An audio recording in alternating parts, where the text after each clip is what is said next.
Welcome to the Dream Show. I'm Jane Teresa Anderson, and this is episode 284. And the subject today is animals in dreams. First, animals in dreams, then animals in science about dreams, and finally, animals in books. So there is a segue, there is a flow through, and I hope you enjoy it. But just before we go there, a reminder of my website. So my main website is janeteresa.com. That's Teresa without an H. And you can go there to find out about my books, my services. You can read hundreds of blogs on dreams and dreaming. And you can also listen to every episode of The Dream Show that has ever been, right back to number 1. The show has been going for 15 years. My other website, The Dream Academy, the address for that is dream-academy-online.com. And that's where you can go to do the various online courses about dreams and dreaming. And of course, you can find me on Instagram, though I'm not very good at social media. But on with today's show. First of all, animals in dreams. And I'm actually reading this from a blog that I wrote on janeteresa.com in January this year, January 2024. So if you want, you can go back and read the actual blog as well. But here we go, animals in dreams. Putting cats, dogs, horses, neighbourhood birds, and other everyday animals to one side, which of the wilder or more exotic animals have appeared in your dreams?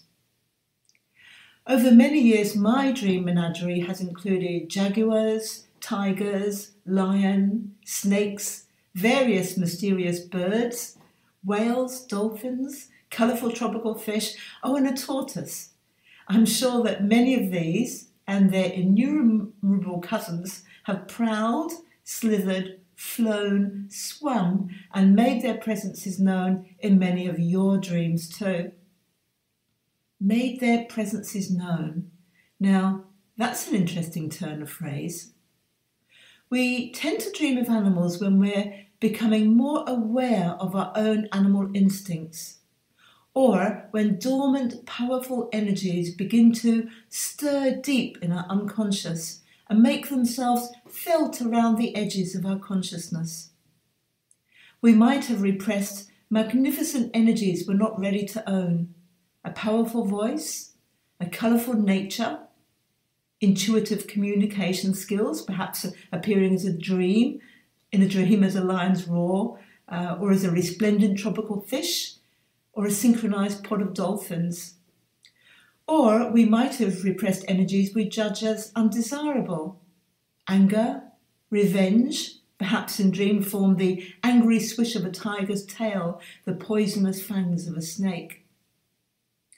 When life prompts these dormant energies to stir, our dreams offer the opportunity to recognise what we have repressed and decide which energies to nourish and express.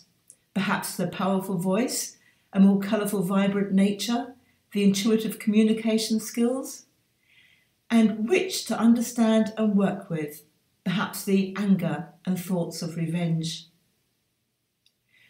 Animal dreams tend to occur at times of change, or when life challenges us to change. Change stirs us up, calls us forth, or sends us scurrying into retreat. Change can heighten our animal nature, prompt us to act instinctively, summon raw emotion and bypass critical thinking. Rushing to the supermarket to buy up on toilet rolls during the first year of the pandemic springs to mind. Change can also shake us from complacency and awaken powerful energies that allow us to live more vibrantly, more effectively, more magnificently in the world. During times of change, it can be hard to put words on emerging feelings and shifting perspectives. Animal dreams capture that sense of emerging energies that you can feel but not fully name. Further along the track, when you have embraced change, you might dream of specific people to represent issues or energies you have become more conscious of. Your dreaming mind might choose Uncle Jack to symbolise speaking out because he is powerfully vocal, or the bully from your school years to symbolise revenge because that was her modus operandi. Uncle Jack replaces the more emergent sense of dream tiger, while the school bully replaces the more visceral fanged snake.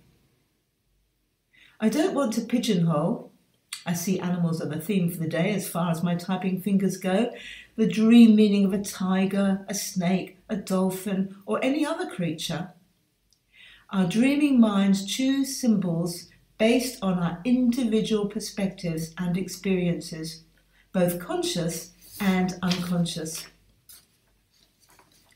There are several ways to get to the bottom of what a particular animal in your unique dream means.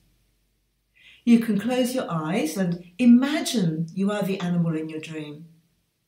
Inhabit its body. Move around in the same way that it did in your dream. How does this feel? What is being expressed? Or you can take a piece of paper and a pen and dialogue with the animal, or use a number of other key tools that you can learn in my online course, How to Interpret Your Dreams Step by Step. So next time an animal makes its presence felt in a dream, use one or more of these tools to encourage it to speak up and provide you with what you need to know to handle change in the best possible way. Now, the next one that I've chosen, a blog that I wrote for JaneTeresa.com in July 2023, I've chosen this one, which is Oneirology. And the reason is because it talks about using animals in experiments about dreaming, so that's one segue. And the other was because, as you'll hear when I read out this blog, I did an interview on Oneirology in the ABC Hobart studios with a certain presenter, and it was that presenter that I also had an interview with a few days ago on my new book, Ninth Life. So I'm going to also, after we've done the Oneirology, I'm going to add on the audio from that interview with Rheinberger, my presenter, about Ninth Life, which of course also features a cat. So you can kind of see my thinking in choosing today's podcast items, and I hope you're enjoying it. Oneirology. We're doing a series on the ologies, the radio producer said, and we'd like you to talk about oneirology, the scientific study of dreams. Ah, the ologies, I thought, looking back to my university student days and the exciting ologies on offer back in the very early 1970s. I had been channeled along the serious science route through grammar school, chemistry and physics, since biology was considered more suitable for arts students. Thankfully, I was required to study biology, my first ology, at university, as it was a prerequisite for biochemistry, my chosen major. Genetics, neurobiology, and a very exciting new subject, ecology, won me over, and I switched to a zoology degree to keep my options open. I loved the texture and weight of the ecology textbook, as much as I loved the field trips out into nature, and almost as much as I loved ethology, the scientific study of animal behaviour, a subject our head of department viewed with suspicion, believing, I think, that it was impossible to apply scientific principles to animal behaviour. I ended up in my final year studying developmental neurobiology with him, and I wonder what he would think of me today, working in and teaching the art and science of dream interpretation. I sense his eye roll and his smile. The first serious scientific study of dreaming was published by Nathaniel Kleitman and Eugene Azarinsky in 1953, the year before I was born. Azarinsky observed his son's eyes fluttering during periods of heightened brain activity during sleep. He coined the term REM, rapid eye movement. In 1957, Kleitman and William Dement woke people up during REM and discovered that 80% of them were dreaming at that time. But it was Michael Jouvet's 1958 work that got my attention during my university years.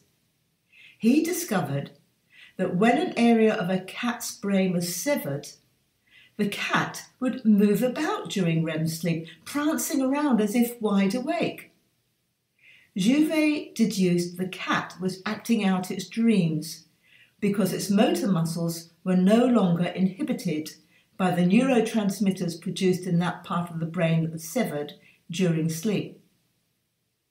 He effectively showed that dreaming occurs during heightened brain activity, an active mind, a sleeping body.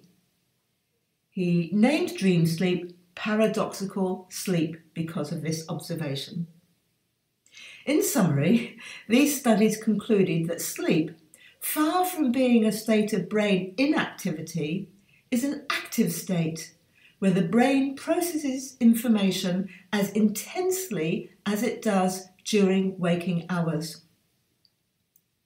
I began my dream research in the early 1990s, and although I didn't seek publication in the scientific journals, I observed the relationship between people's daytime experiences and their dreams in the following 1 to 2 days. I noted symbols, themes, issues, and emotions from waking life appearing in their dreams, either directly or in symbolic or allegorical form. And I noticed the ways their dreams worked at resolving conflicts, finding possible solutions, or overwriting past attitudes and patterns with new ones. Although 3 of my books on dreams and dreaming were published during the 1990s, 1994, 1995, 1998, and I discussed dreams and dreaming widely on various well-regarded radio stations, the world view on dreams during that decade was very much New Age. In more recent years, it has been such a pleasure to witness increasing understanding and acceptance of both the science and art of understanding the function of dreams and dreaming. Here's a fun one. In 2000, Robert Stickgold broke the lull in scientific publishing of dream research with his Tetris experiments. Essentially, he trained 17 people to play Tetris, the computer game where you organise tumbling shapes into patterns. He woke them up during their hypnagogic sleep. That's the early period of sleep where you see dreamlike images. And he found that 60% of the participants reported seeing Tetris images or other reverberations of their experiences. Some of the participants were amnesiacs with no short-term memory, yet they too saw Tetris-like images during their hypnagogic dreams. Not only did his work confirm that dreams seem to process waking life experiences, but he also noted that the images were most often seen on the second night after the games, fitting with my unpublished observations that our dreams process our experiences of the previous 1 to 2 days. Huge advances in the understanding of dreams and dreaming from a scientific, oneirological point of view have been published since then, and it's now widely accepted that while our non-REM period dreams help us to consolidate facts, our REM dreams process the more emotional aspects of our experiences, consolidate recent memories, and reinforce or edit or delete older memories. As a dream analyst, dream interpreter, dream therapist, and dream alchemist, my interest is exploring dreams to see how they handle the conflicts between our recent experiences and our older, more established ones. When do the older experiences prevail? When do newer ones overwrite older ones? How are the new experiences interwoven with older experiential memories? What remains conflicted? What is resolved within a single life-changing dream? What problems do we solve when we sleep on it? What wonderful synergies occur when the old and the new bubble together in one big melting pot and come up with something entirely new, a new perspective, a fresh insight? How can our dreams, explored and interpreted according to professional standards, help us to understand ourselves and our lives at such a deep level that we can step into a new day with new eyes, enriched, lightened and enlightened? So that was the blog that I wrote. I can't remember if it was before or after I did the radio interview with Joel Rheinberger on ABC Radio Hobart, when his producer asked me to come on as part of the ologies. And it precipitated writing it. I just can't remember whether I wrote it before or after the interview. And that is my little segue into the interview that I did with Joel a few days ago on Ninth Life, my new book, my fiction, my first fiction after 7 books on non-fiction, which I thoroughly enjoyed, as I'm sure you will understand when you listen to the interview. So here we go. Jane Teresa Anderson has been a regular guest on this station for years, usually using her skills as a dream interpreter. She's quite uncanny with it. It's not mystical at all. It's very practical and psychological. What does this dream mean to you in the context of your waking life? And it's amazing how often she asks people a couple of pertinent questions and suddenly it is all laid bare. And I think it takes a particular type of insight and intelligence to do that, 2 qualities that also make an excellent writer. And that's why Jane Teresa Anderson is with us today. She has a new novel out. It's called Ninth Life. It's about a cat making her last life count at a holistic wellness centre, hoping to earn a spiritual reward in the feline afterlife. So really it's about people and spirituality as observed by a particularly clever cat. Jane Teresa Anderson, good afternoon. How are you doing? I'm really well, thanks, Joel. Thank you for having me. Now, you've written books before, but when did the fiction bug get you? I think it's probably been there all along. But, I got into non-fiction writing. My first book was published in 1994, and it went on from there. But there's always been a little bit of me that wanted to break out of the non-fiction box. And my non-fiction also started to get a bit more story-based and lyrical. And then someone asked me, I think it was only a couple of years ago, what have you not done in your life that you'd really like to do? And I heard myself say, well, write a novel, of course. And I think it was on a podcast or something, so it was pretty public. So I came home and I thought, okay. I know how to write a book. You've just got to sit down and write it. Yes. But of course, as you know, as a writer, fiction is a completely different ballgame from writing non-fiction. Oh, yes. Was there something you thought you could say with the novel that you couldn't say in your factual work? I didn't come at it from the angle, but having finished writing it, I think so, yes. I think you can offer, even through a light-hearted story, you can offer people possibilities, different ways of looking at life on a broader palette than you do with non-fiction. So I think you can open things up more. I did have to do I didn't have to do training. I thought to myself, I'd better do some training. I'm a non-fiction author, so I did go and do a novel writing course for 9 months, and it was very challenging, and it was good. I accepted the challenge. I bucked at the challenge. I made myself do the exercises, and I learned an awful lot from doing that. And some of the things I set to one side and said, that was really a good thing to learn, but I don't think I'll use that. And other things I used, and so I did have a bit of training, and then the doors opened and I just had a ball writing the book. Yeah, once you let go and it starts flowing out of you, there's a pure joy in it, isn't there? Absolutely, yeah. It's joy is the exact word. I mean, I look back at that time writing the book and I can see myself sitting at my desk going, oh, exciting, type. And then there was an occasion where I'd stop and I'd kind of hang out the window, almost pull my hair out, how do I get to it? Yeah, so it wasn't really joyful the whole way through. But once you got past the hair pulling out stage, you come back to the desk, oh, I've got it. I know what's going to happen now. And you're back to the kind of joyful flow of it. Now, just a quick aside, we've got a text about the roads saying, On the Best Highway Sassafras near the conservatory, there are major potholes. You could nearly lose your car in, says Kimbo the courier. We had noticed before that there's one northbound out of Deloraine. There's a pothole that has been popping tyres, that people have been on the highway there, have been punching their tyres into that pothole and having to go and change their wheel. So, yes, just another pothole warning there. Jane Teresa Anderson, usually our dream interpreter, but today here as author of the new book, Ninth Life, with us there. It's a very whimsical premise.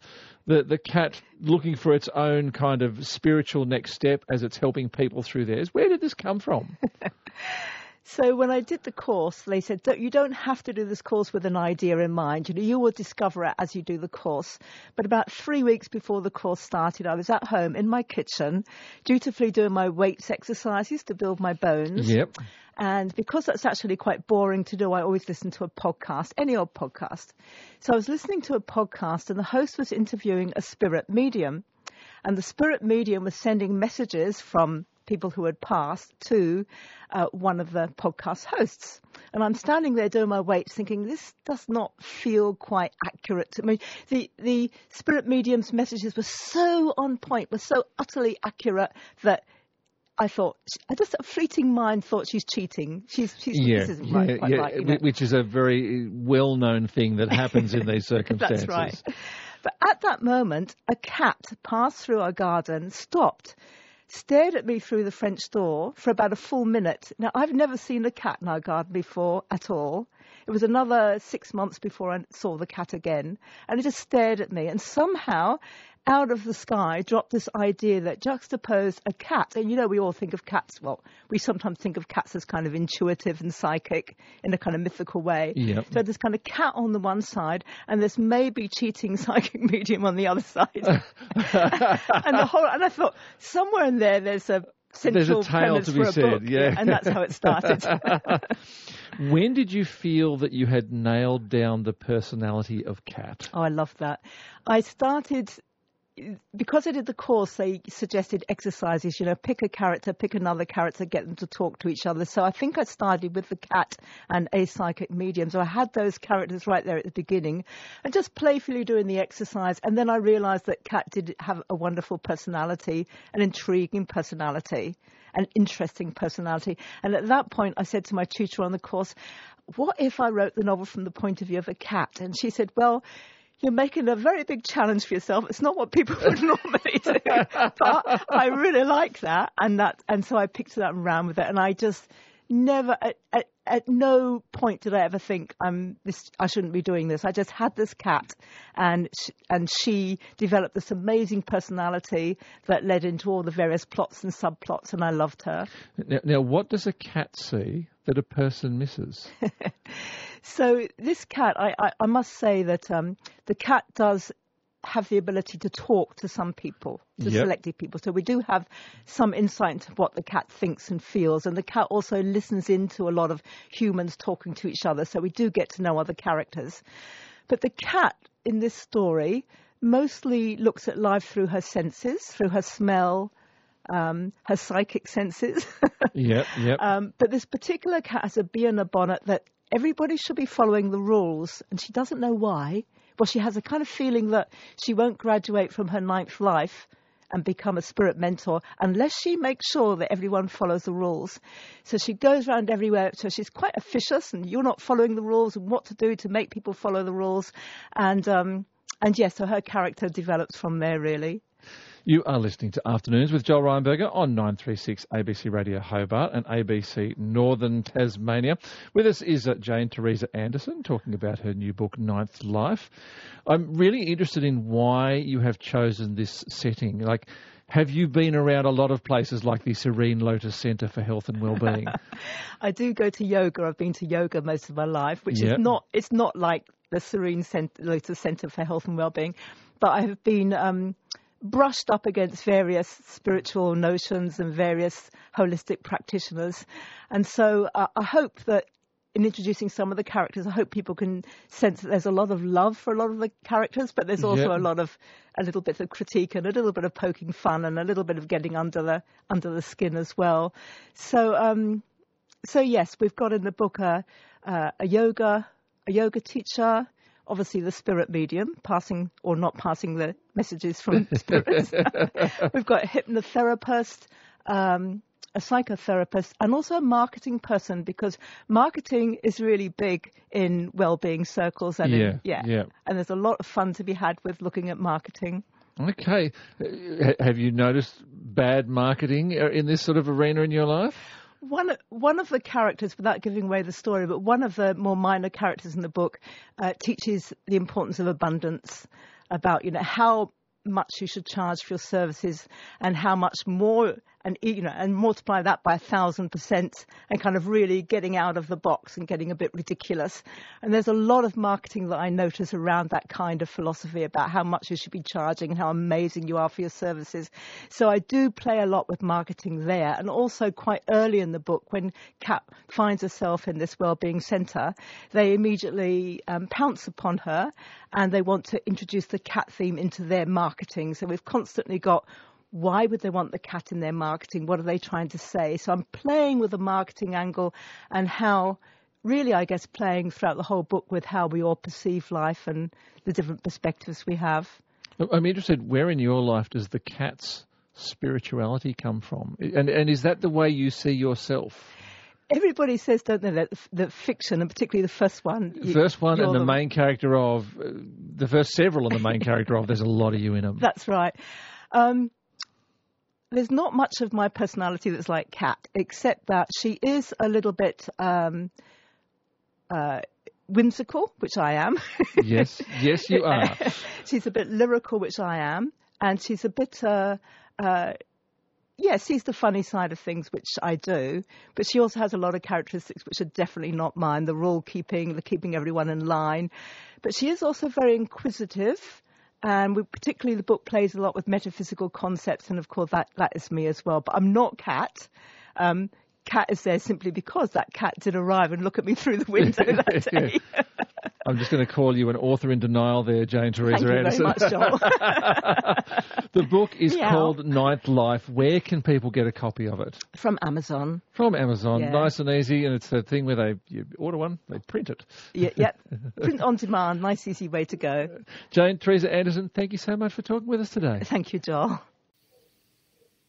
And that just about wraps today's show. If you want to get my book in paperback or in Kindle, you can find it on Amazon. It's called Ninth Life. Or you can go to janeteresa.com, go to books, and you'll find all the direct links from whichever country you live in the world to your particular Amazon store. Otherwise, a reminder of my website, janeteresa.com, that's Teresa without an H, or the Dream Academy at dream-academy-online.com. Thank you for listening to yet another episode of The Dream Show, and I look forward to bringing you our next episode in just a few weeks. Have a wonderful month. I'm Jane Teresa Anderson.